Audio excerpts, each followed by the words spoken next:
you had one of the biggest real estate company in the world drop $35 million on brand. Now think about that. And we have knowledge, but we don't necessarily have better information.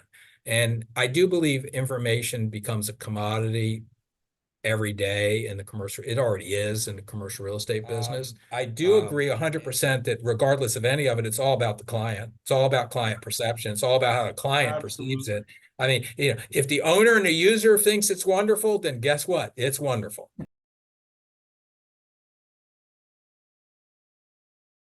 Yeah. As a leader for the last 13 years, you've obviously had a lot of change in your company. Where did the ideas from this change come from? Was it you instigating it, or was it people from within your company on a percentage basis, like mostly from people outside the company saying, hey, Jay, have you tried? Or is it mostly from you being out in the field saying, hey, we got to try this?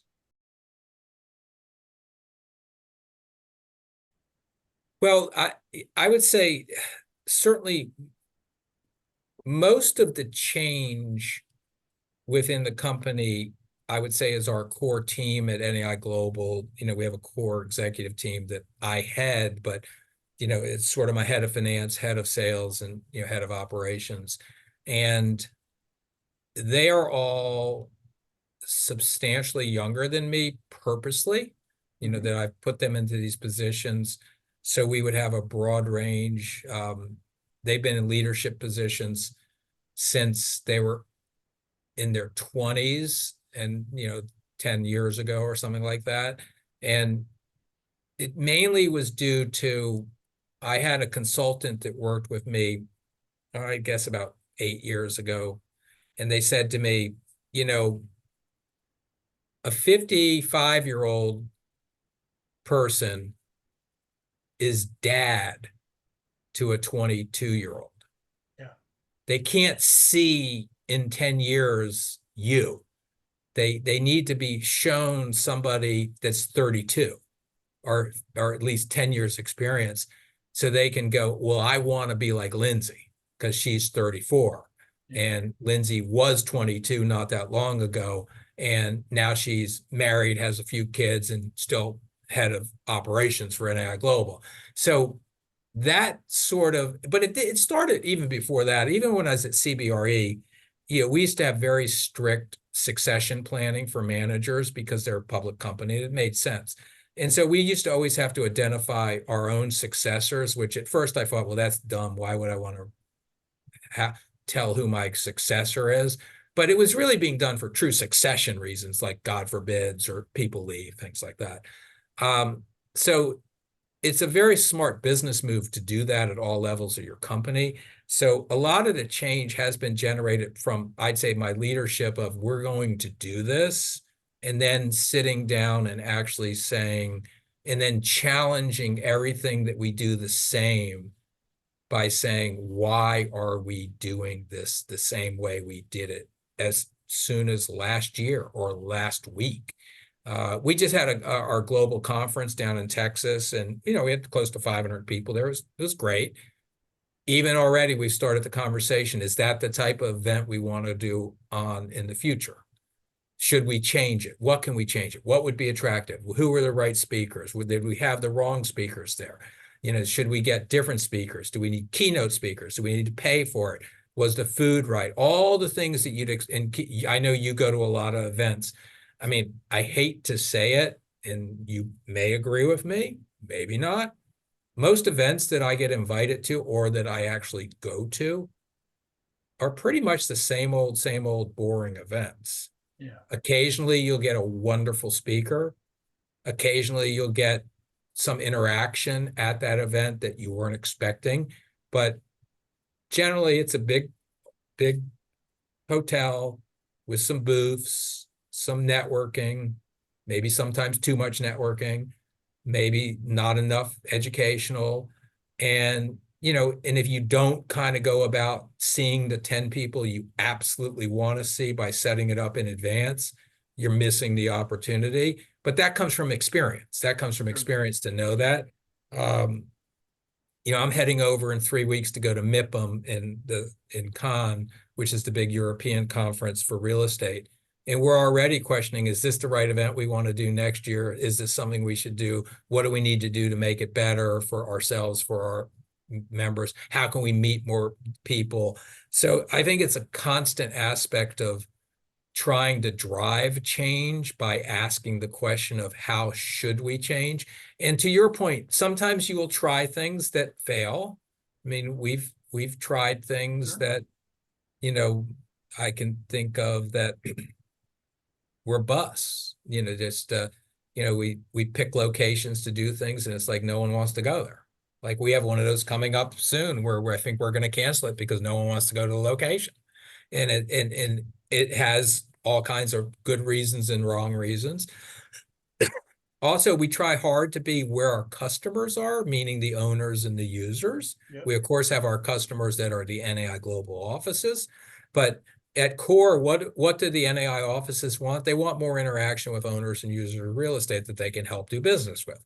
So we try to participate and change to whether we have a client day as part of our own internal event, or whether we actually spend more time and energy and sometimes money towards client-facing events, or we put on our own client-facing events.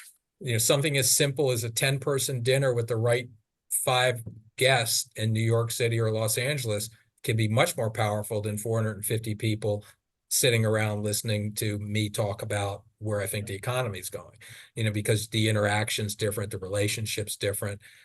So I think it becomes a multitude of things you have to try to change. Lindsay and I were on a call today with one AI expert, we think. I'm not sure, but we're trying to figure that out too. And, to give you, as with AI, it's going to have a big effect, but right now the only big effect I'm seeing is taking generally the same use cases you and I have been doing for years and either automating them or making them faster, cheaper, better, maybe. Yeah. But at core, yes, it'll get you a list of people to call on.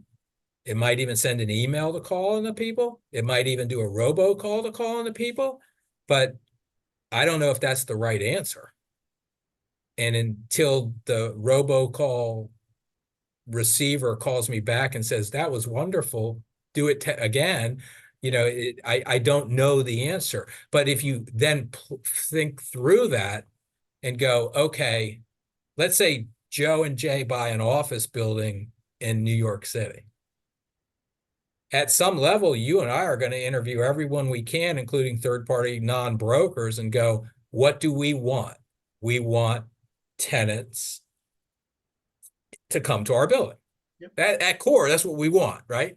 Absolutely. So at some level, anybody that can do artificial intelligence on our behalf or through our broker or through a third party that gets more tenants to our building than, let's say, the traditional ways we go about it now can get tenants to our building, of course we have to look at it. Of course we have to try it. And the minute we find one that works really, really well, we're going to do rinse and repeat and make it better. So it's coming, and then the logical question that everyone always asks me, will it replace the broker? And I go, it will replace some of the brokers, but some of the brokers are going to get out in front of it and bring it to the owners, and it's not going to replace them.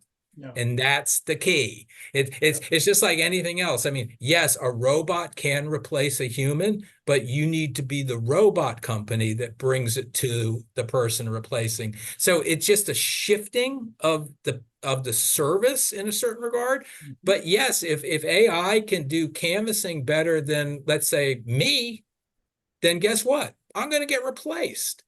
Yep. I'm definitely going to get cheaper, replaced. Faster. Yeah. 100%. But it's going to be a while.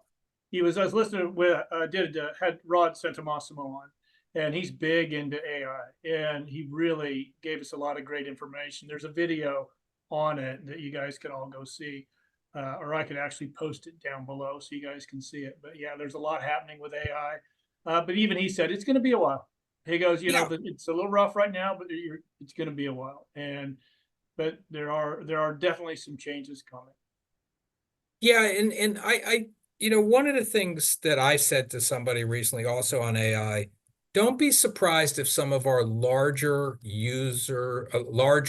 third-party vendors to the commercial real estate business are going to come to us and say, hi, not only can we put your property on the market to the public, but we can put your property on the market to the people that subscribe to our service. But we can also do this, this, and that because they will be doing the artificial intelligence. And at some level, the risk there becomes, will the owner just go direct to those third parties versus going through us? I think it'll be a combination of both. And that's why we encourage all brokers to be very familiar with what some of the, let's say, large scale property technology or data companies, all of them in the space, including the biggest, are up to, and be aware of what services they can deliver for what you're already paying for. In the case of everyone loves to say they don't, but everybody pays for CoStar in a CoStar market. In a certain regard, you better be up to speed on what they're delivering, because they don't only talk to us, they talk to the owners and the users of the real estate. Right. We always use the assumption that anytime we go to talk to an owner, in particular, that owner has the same information we have. And we have knowledge, but we don't necessarily have better information. And I do believe information becomes a commodity every day in the commercial. It already is in the commercial real estate business. And it's really a function of delivering what to do with that information, along with, the broker's expertise. And to me, that will be the biggest challenge. And I think Rod is correct. It's sort of the wild, wild west right now with AI. I mean, I can't sit here conclusively and say, you should do this or you should do that. I think you should be educated and keep being educated. And I think you should try a few use cases to see how they go for you. Because look, I mean, it certainly can research and write pretty well.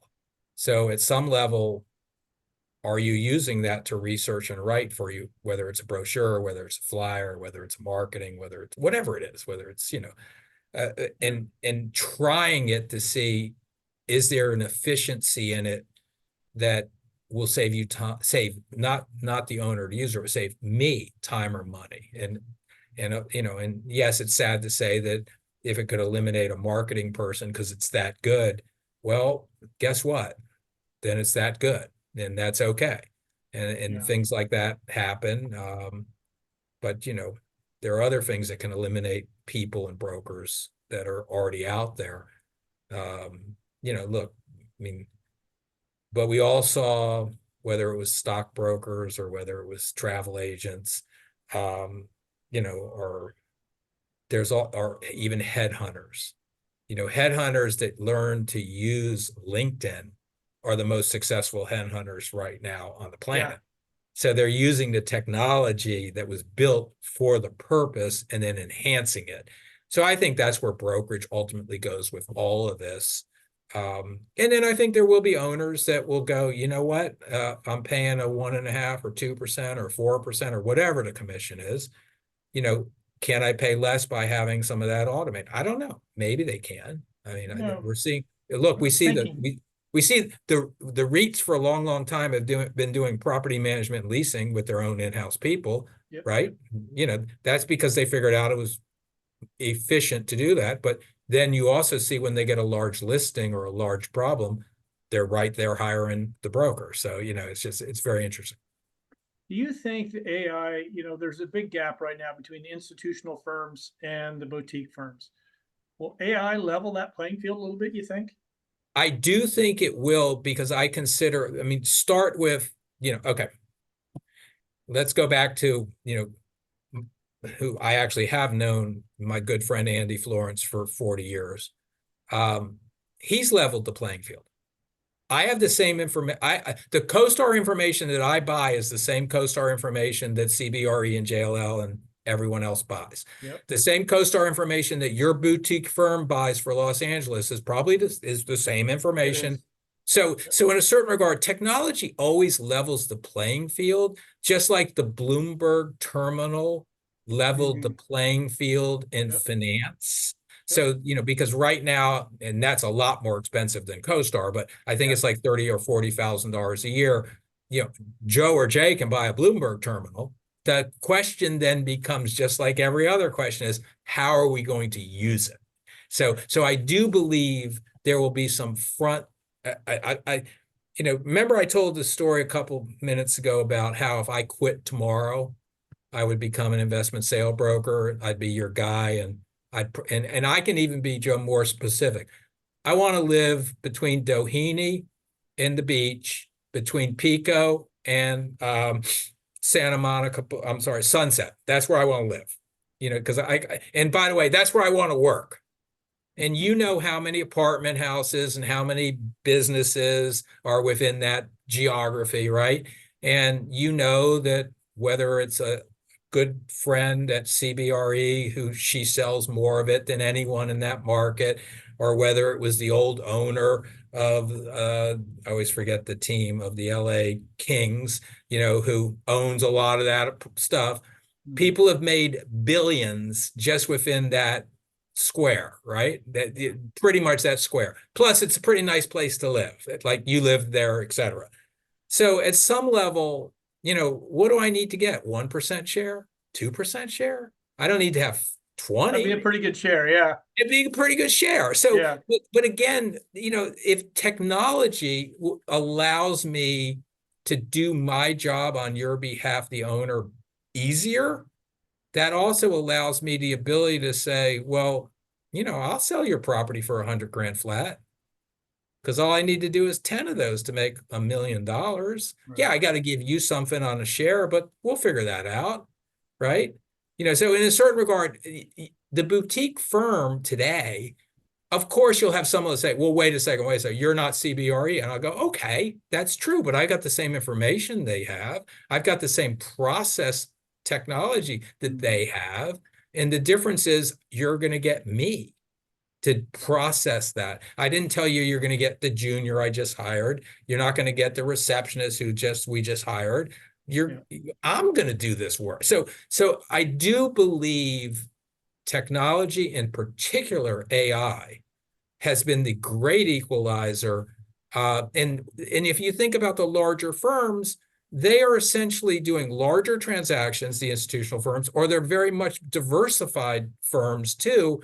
They're not as much pure brokerage as they used to be. And not to say, look, brokerage is very important to all of them, all 6 of them. Don't kid yourself. Right. But it's not as important as it used to be 10, 15, or 20 years ago. Right. I agree. On that institutional versus boutique firms, you probably saw last week, there's a broker that we both know that's been at a company for 6 years. He's probably, if not the top broker in the United States, right up there, right? And he decided to leave. And the company came out and said that, we put the client first, which every brokerage does. But then the second one kind of threw everybody, goes, and then the company is second and the individuals are third. And that created a storm on social media that was, there was a lot of passion or emotion in some of these tweets and on Instagram about this. And I want to get your thoughts. I've got the CEO of a major firm, national firm here. What are your thoughts on that? Well, I kind of have 2 thoughts on this. One thought is, you're talking about, we have 5 very large publicly traded commercial real estate firms: CBRE, JLL, Cushman, Colliers, Newmark. And then there are other public ones, but those are the big ones. And then in particular, you have CB, JLL, and Cushman that are much, much, much, much bigger than all the others. Right. So you have to, and as I said, I spent almost 16 years at CBRE, and keep in mind, they're a wonderful firm. Yep. but they're a wonderful firm because they have great leadership, great history, and they have great people, and they're also diversified in what they do. So if you think about these firms, the firm can be bigger than the individual because the firm isn't just about individuals. So I kind of don't 100% disagree with the statement. So the balance becomes, how do you allow, and even in particular to the individual we're talking about, he might be one of the top revenue producing brokers in the country or the world, but compared to the multiple tens of billions of dollars that some of these firms do, and I know some individuals won't like it when I say this, he's not that big of a revenue source when you add it all up. And I'm not to say, and I believe, one of the things that we try to do, and one of the things that I think makes us a little different, is we're not publicly traded. We are institutionally owned through private equity. We are a collection of independent firms. So in a certain regard, yes, tarnishing our brand is something we have in all of our contracts, that we don't allow anyone to do that, and it's our sole discretion and all that. But I kind of don't agree with, and this is the second part of it. I understand why the big firms would do it. The second part is the future that personal brand is bigger than company brand?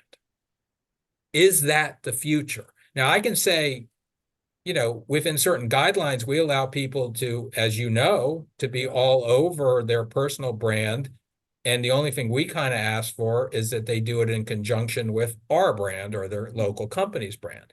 So we kind of look at this and go, wow, if we were able to have him work for us, that'd be wonderful. And his brand can be absolutely bigger than our brand, as long as it says NAI somewhere next to his brand. And if you think about this in the way the world is going, think about it in true social media or true business. When I say the word Rihanna, or I say the word Kylie, or I say the word Kim, those are personal brands that go way beyond the entities that own those brands. I say the word Taylor, and I know I'm using very popular, very big stars in that statement, but they do move markets. Yes, they do. They do move things and different things. I mean, look at the Super Bowl that we just had. I'm not a big football guy, but I am a big brand guy. And you had one of the biggest real estate company in the world drop $35 million on brand. Now think about that. Now that was company brand because it's a company, but at some level, there's brand awareness through association. Remember I started with I got 15,000 signs, brand awareness. About, whether it's Mike Arnold, myself, or others on social media, brand awareness. Whether it's our 300 offices retweeting or reposting or posting, it's brand awareness. So in a certain regard, and it's relatively inexpensive brand awareness when you think about it that way. And in fairness to Bob, he has worked really hard over the last, I'd say 15 months, when you say, on his personal brand, and has done a wonderful job enhancing his personal brand. And I would be thrilled if whatever he does, if he ever wanted to have that associated with us in some form or another, because I don't see any downside to it. But my model is very different. I'm not answering to 25,000 employees that have a different view. I'm not answering to a board that might have a different view. I'm not answering to different policies and that People believe firm is bigger than brand. There are people that do believe that. I do agree 100% that regardless of any of it, it's all about the client. It's all about client perception. It's all about how the client perceives Absolutely. it. I mean, if the owner and the user thinks it's wonderful, then guess what? It's wonderful. If the owner and the user thinks it's terrible, then it's terrible. So I think the judge and jury on personal branding versus company branding is, really the proof's going to be in the pudding on what owners and what users use individuals. It also goes back to what you were saying, that it can level the playing field. I mean, it can also, but it also has to have, I'm trying to think the right way to say this. It also has to have something behind it. At some level, when I think of Kylie Cosmetics, it means nothing to me if my wife or daughter don't buy it. Right. So obviously, if I see a Kylie lipstick in my wife's makeup case, then, and my wife doesn't follow Kylie Jenner. She doesn't. But Right. at some level, someone's buying that stuff. Absolutely. And at some level, I know how much money, some of these people get paid to promote a tweet. So at some level, look, it's advertising, it's marketing, it's personal branding. But, the owner is going to decide whether that person has a great personal brand or has an even better brand because, oh, by the way, they sold this, they sold that, they leased this, they leased that. And I can say that about all, like a lot of people that you and I've met through social media that are relatively new to the commercial real estate space, but have built personal brands that have enhanced their business because of that. But they still have to perform. Oh, You, absolutely. You can you and I draw could, that lead in, and if you that's can't make it correct.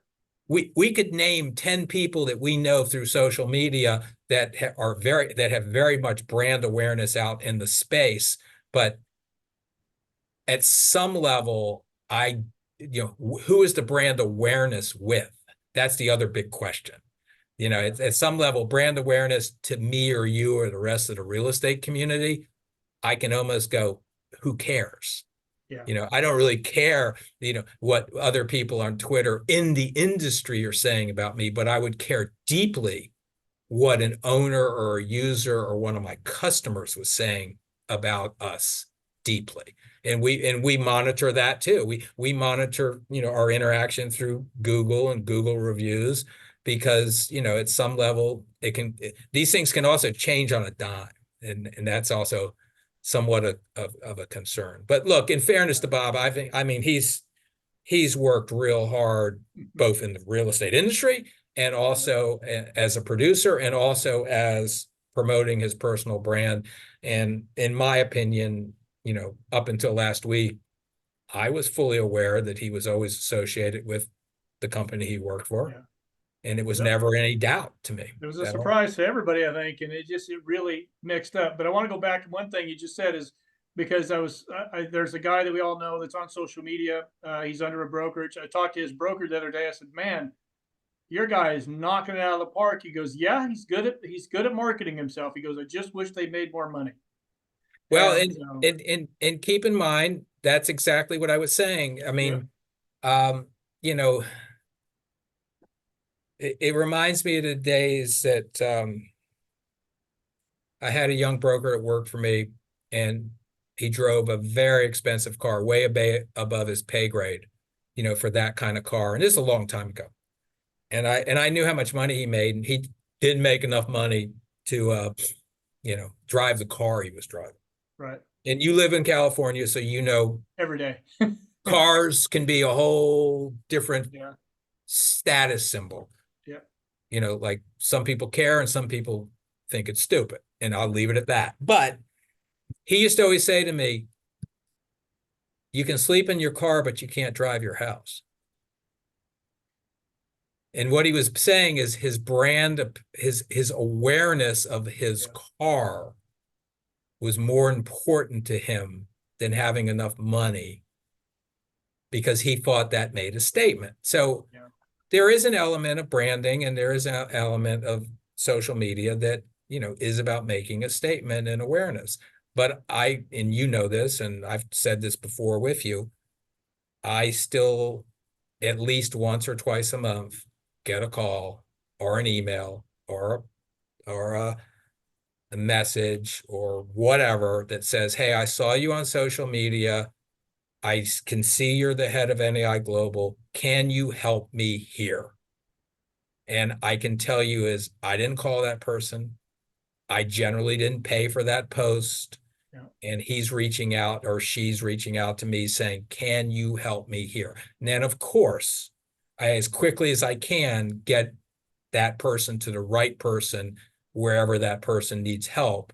Sure. Because you also, if you can't convert those things like instantaneously, you're out. So I still believe it is not generational anymore, because I can tell you I'm older than the generation that is generally associated with social media. I think you are too, Oh, yeah. generally.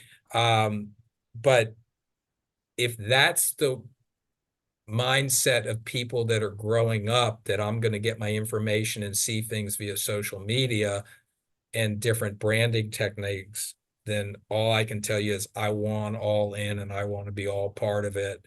And I'm doing that for our company, and not so I don't promote my own individual brand as much as I do versus my role in my company. Sure.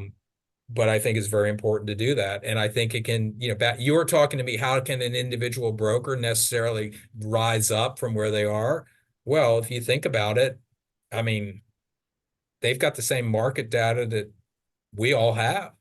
How they're Absolutely. promoting it, how they're using it, how they're getting it out to people, that's a whole different question. Yeah. It's interesting. It's a big question, though. I mean, it's Well, it's the future. I'll just leave it at that. it I mean, is. It is. And personal that's why I'm, branding along with, and it's always been Jay Olshonsky at CB, Jay Olshonsky at NAI, it's always been so in a certain regard, I don't see how personal branding hurts companies as much as companies might think it does. yeah, that's why I'm so heavily involved with Commercial Real Estate Influencer Summit, where we first met. Yep. We're really gearing up for this year. I think it's going to be a powerful one. I hope you're going to join us. Yep. I got I know we're going kind of long for you, so I want to get two last questions Sure. in. And how do you allow yourself to continue to grow as a leader? What do you do? The basic answer to that is curiosity. Yeah. I'm always curious of where things are going, what are happening. I'm always I do a ton of reading about what I consider other either like we just talked about different brands. I mean, people have been critical of me saying like, how do you know so much about Kylie Jenner? I'm like, because I'm fascinated and curious about her business. I am, because she basically has a multi-billion-dollar company that her mother and her ran with 5 people, and everything was outsourced. So I'm thinking to myself, okay, is Kris Jenner, the mom, the best leader in the world? I don't know. Yeah. She's certainly leading a multi-billion-dollar operation, right? So I'm curious. I also am fascinated to like read about how Mark Zuckerberg has finally turned into an operational leader and understands the value of actually running the business based on running the business on net profit versus just growth. So and he's still in his 30s doing that. I'm also fascinated by, other people generally outside of the commercial real estate space, how they go about the business. And so curiosity, I say, Joe, is the biggest thing. I'm always curious, what's the better way to be a leader?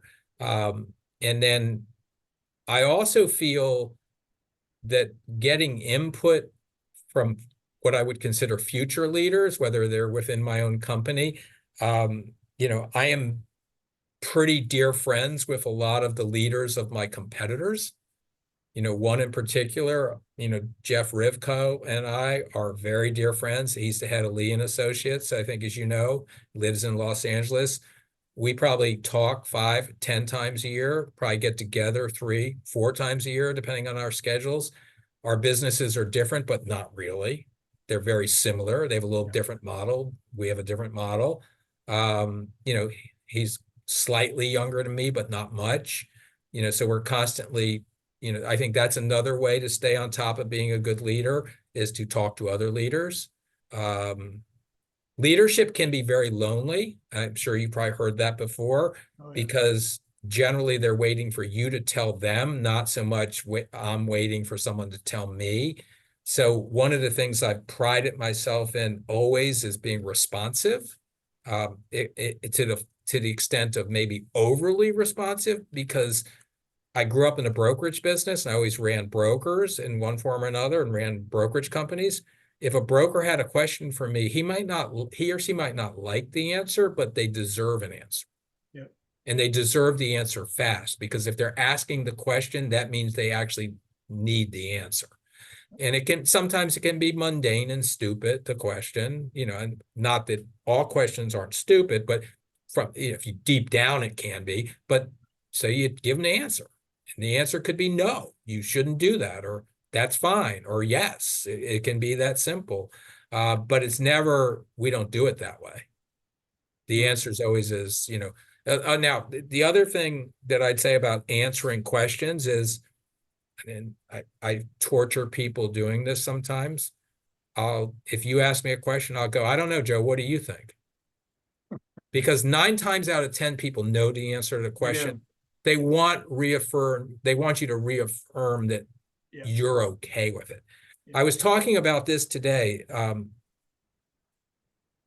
One of the most important things about leadership is listening to people when you don't want to listen to them. And the example I give you is that if it's important to someone that works with you or you lead, even though it's trivial, let's say to me, it's still important that I listen to them, because they're basically asking for you to bless or say that's okay, or what do you think you should do. And I was telling that story today. I learned that, luckily for me, I learned that when I was in my 30s, where I had a young person working for me, and she came into my office, slammed her hand on the desk and said, you need to listen to me. And I'm like, well, I don't have time for this. And she slammed it again and said, I don't care if you don't have time. It's important to me that you listen. So that's another thing that I do too.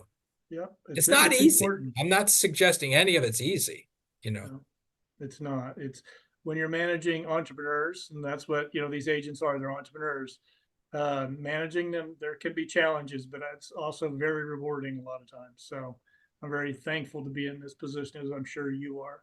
All right, one last question. What are a few resources that you would recommend to someone looking to gain insight to become a better leader? A better leader. Well, let's start with the non-resources. One of the best ways to become a leader is to volunteer for leadership roles.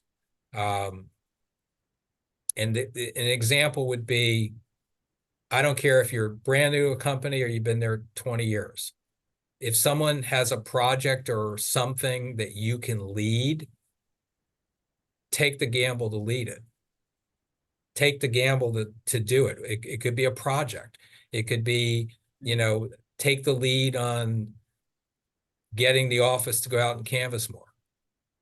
Take the lead on, going to your boss and saying, we need to do this. So what I'm really saying is take the risk to do something. And 9 times out of 10, when you take the risks to do something, most people are go, hey, thanks for taking charge there.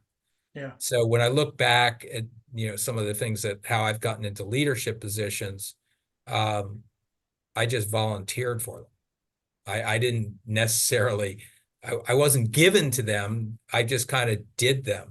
It reminds me of a story. I talked to my daughter about when she started just straight out of college. she had a perfectly legitimate entry level job. And I said, well, what's your job like? And she said, it's kind of boring at times. I said, how can you make it non-boring? I need more things to do. And I said, well, can you just do them, or can you ask for them, or both? And she said, well, that's a good point. Some of them I can just do, and some of them I can ask for. So that's another way to do it. Lead by example. That's another huge way to, you know, I mean, everyone knows somebody that if you go to a social event, you go to a party, or you go to even a dinner party with friends, there's always somebody that's more of a leader around those things, than others. So put it into a business context, you know, take the chance. Yeah. Now, other resources, you need to probably be a good public speaker at the end of the day. So I would certainly recommend, if you're, any sort of public speaking classes, you need to get very comfortable in leadership with conveying thoughts, mainly verbal, if not in writing. I'm a terrible writer, and I'm a terrible, sort of English sort of student person. So, I have built resources around me to, if I really need to write something, Sure. I put my bullet points down and then I let someone write it for me. So getting help is always big, and delegating and things like that. But, you need to be comfortable on your feet. You need to be comfortable, in public speaking. So I would say, there's all sorts of resources there, whether it's Toastmaster. Now, I was lucky. I never really did any of those, or what's the other one? Dale Carnegie and things like that, because I took a lot of communication classes in college and I was already public speaking. But if you want, you need to do that. If you're working in leadership in any sort of business, and this is real important, you need to understand accounting. So obviously you can take accounting classes, whether they're online or, just books and stuff like that. You need to understand numbers if you're any sort of running of a business and a leader. I can tell you that if numbers don't come easy to you, you better figure out how to make them come easy to you. Because if you have to report to a board of directors or to financial people, or I'll go one step further, or to the accountants, or to your tax people, because at the end of the day, we're all running businesses here. And yes, this is a big business. So if, at some level, if I don't understand accounts receivable, accounts payable, invoicing, financial statements, you're dead. And in my mind, it can't be, oh, well, I'll pass that off to my CFO, or I'll pass. Well, that's fine. You might be able to pass off a lot of it to someone else to do for you. But at the end of the day, it's like the chairman of the board of my company says to me, you need to know the numbers. Yeah. So I don't need to know, and you need to know them cold. So I'm not going to call the accounting department to ask you about numbers. So things like that. It's those are some of the resources. So, you can buy an accounting book, you can buy a finance book, you need to understand that. Even, I would say even understanding real estate numbers can be important. There's lots of resources for leadership.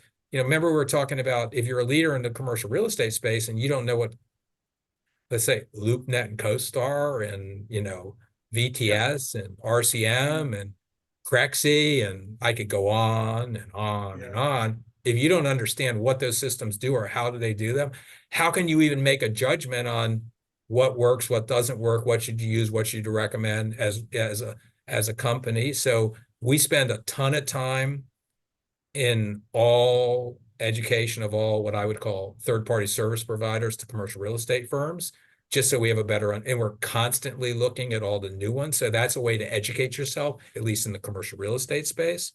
But I still fall back to take the chance, jump into something.